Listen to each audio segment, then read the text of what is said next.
Hello everybody, hope you're all doing well. Today I wanted to talk about the gigs and festivals that I went to in 2015 because I went to quite a lot. Apologies for the slightly weird lighting, the sun is setting. This was probably not the best time to start filming, but it's December so there's only like 4 hours of daylight each day. I definitely don't talk about music enough on this channel because it's such a huge part of my life. Like, going to gigs is my hobby, and like if I could choose one place to be, it would probably be a festival in the summer when it's not freezing cold. As lame as it may seem, I write every gig I go to in this little notebook, and obviously every festival as well. And I write all the artists that I saw and the date and the venue. Here are all the gigs and festivals that I went to this year. I started 2015 off really well. Jacob got me and my friend Emily tickets to see Fall Out Boy for their album release show. To be honest, my least favourite Fall Out Boy album, but like one of the best nights of my life. I think they only played 4 songs from the actual album, the rest was mostly old stuff, and it was just like perfect because it was in the Islington Assembly Hall, which is actually a really small venue, especially for a band like Fall Out Boy. And Pete Wentz was like this close to me at one point. Nice. On the 7th of February I saw City of Ashes and Amaryllis at the Haunt in Brighton, which is a venue I've been to a couple of times before. City of Ashes are a band which Jacob introduced me to. They did a co-headline tour with Amaryllis, and that was the first time I'd seen Amaryllis, but then I saw them again the next day because we went to 2 dates on that tour, and that was in London at a venue called Suj, I don't know how you say it. That's a cool venue too. It's like underground and it's very small, but I do like it a lot. At the start of March I went to Takedown Festival, which was actually at the University of Southampton where I study now. I think at the time I did want to study there, so I was quite excited about it. And then now I'm here, and that's pretty cool, right? I'm just going to read out the list of bands that we actually saw. Confessions of a Traitor, which I actually loved. City of Ashes, Ugly Love, Ashes to Angels, 3 Times Over, Rolo Tomasi, Oh Hello Our Home, The Hell, The Blackout, oh my god. This was just when the Blackout were about to break up. Oh, that's emotional. Moose Blood, that was good. Charlie Simpson, Think I Cried, and then Heart of a Coward. That was just such a great day, and it was like a chance for me to explore Southampton before I actually went and moved there. Okay, now I'm going to introduce you to Q's. Q's is like a local pool club where Jacob used to put on gigs. They have like a back room, and on Friday night we used to like book some bands and you pay £3 for entry. It was just a really good night. Unfortunately no one around here actually wants to go to local gigs, so there was never really many people, but this gig he put on was a punk night, and he booked a band called Wonk Unit who we saw when we saw Slaves. And there was also a band called Sweet Johnny, Snide and Tea in the Mugs. And because it was a different genre to the normal music that was on at Q's, there were quite a lot of people there, so like they all brought their punk friends and it was really good. It was like the fullest I've ever seen it. Me and Jacob were really proud of that. Like, it was mostly Jacob's work, but I did sit on the door. A couple of days later, on the 24th of March, I saw the Blackout at Coco in Camden. And that was the last time I saw them before they broke up. I think it was their second to last show that they ever played. Emotional, right?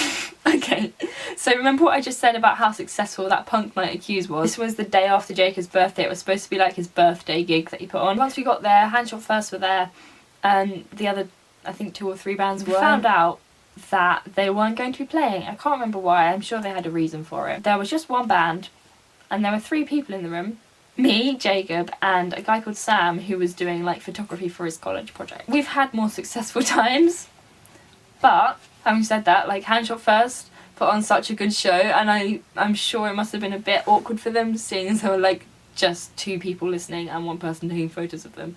But I had such a good time, and I'm just really grateful that they like still played, even though it was a bit like of a disappointment to them because they'd come quite a long way, and I'm sure they were expecting to at least play to someone new. The day after that I went to see McBusted with Jacob at the O2, and you know, like it's different. The O2 is different and pop gigs are different, but you know, I still had a good time. On the 20th of April we saw As It Is at the Barfly for their album release show. What's that album called? Never Happy Ever After. I just feel really proud of them, like coming from where they were and suddenly they're everywhere.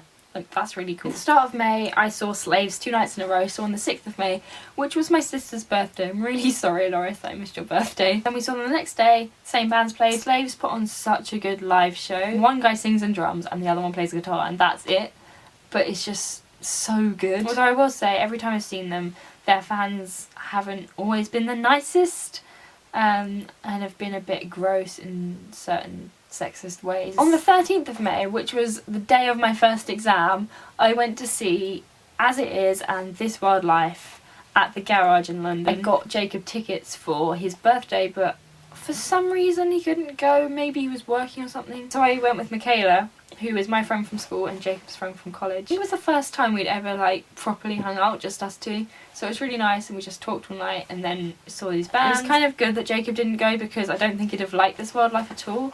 They're just a bit too chilled out for him. But I do like them, and I had a good night. The 25th of May, we saw Hanshotfirst again at that venue whose name I can't pronounce. I can't remember the other bands that played. I think that's because we didn't stay to see them. Not because we didn't like them, but because I was feeling really anxious. I am really grateful to Jacob for always coming home with me if I need to leave somewhere, because I know, like, of all the things, he likes going to gigs. So I feel really bad for like making him leave early sometimes, but I'm grateful that he does. That means a lot. So the next thing I went to was a festival. It was Love Supreme Festival. I went to it with McKinley, and I did make a video on my channel, not if anyone's seen it. That was amazing because like jazz music is not my thing, but it's just like so fun to listen to and watch. Like the atmosphere at that festival is just, it's lovely, and I'm really excited to go back next year. At the end of August, guess who I went to see again? Hun Short Fur. It was their album release show for their debut album, I believe. I'm sure it's their debut album. It's called To Those Who Loved and Lost, and I love it so much. If you haven't heard of it, just click on the thing and listen to it, please. This was at the Boiler Room in Guildford, which is a venue me and Jacob have both never been to, even though it's like, I don't know, really easy to get to on the train for us. All the walls are covered in posters and like newspaper articles, and there's fairy lights and like really pretty soft lighting. Just everything about that night I loved, and it just felt so magical to me. I don't know why, but it did. It's just like one of those moments in your life where everything just feels right.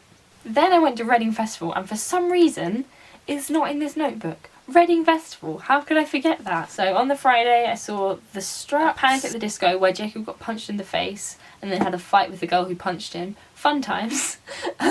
All Time Low, Bastille. Then we went back to the tent and got really drunk, and then went to go and see Simple Plan, which I remember hardly any of because I was that drunk. But I remember sitting on Jacob's shoulders during Welcome to My Life. And Saturday, Baby Metal, of course. At the end of Marmosettes, Jacob and Michaela like crowd surfed. I don't do crowd surfing, it freaks me out. So I was waiting by the side and they didn't turn up, so I just went to see Slaves on my own. And then we went to see Bring Me the Horizon, and I was really drunk, and all I remember was it was raining and I was just looking up at the sky watching the raindrops fall into my eyes, and then there was a sunset and it was really pretty, and I was just telling everyone, stop moshing and appreciate the sunset. And the next gig I went to was the 17th of October, and that was Fightstar, and that was at my student union at uni, and it was amazing, and I got to meet them afterwards, and they looked awful in my picture with Charlie Simpson. My sister came to stay for the weekend, and we saw Frank Carter. No, I did not see Frank Carter. Frank Turner. That was at the O2 Guildhall, which is like the venue in Southampton, the only medium-sized one that there is. The final gig that I went to this year was supposed to be Slaves, but Jacob's been ill, so we haven't been able to go and do loads of things. So we missed that, unfortunately. That's the end. That's all the gigs I saw this year. It started off really well, and then the second half of the year was basically empty. It's really weird because I'm used to being so close to London and just being able to go to gigs like whenever I want.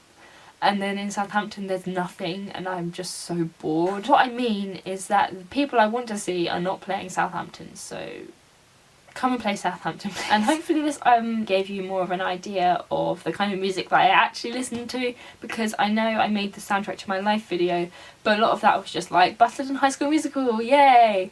Which, you know, I do like, but it's not really like my actual thing. But anyway, that is everything I have to say. I hope you've all had a wonderful 2015 and that 2016 is even better. Bye!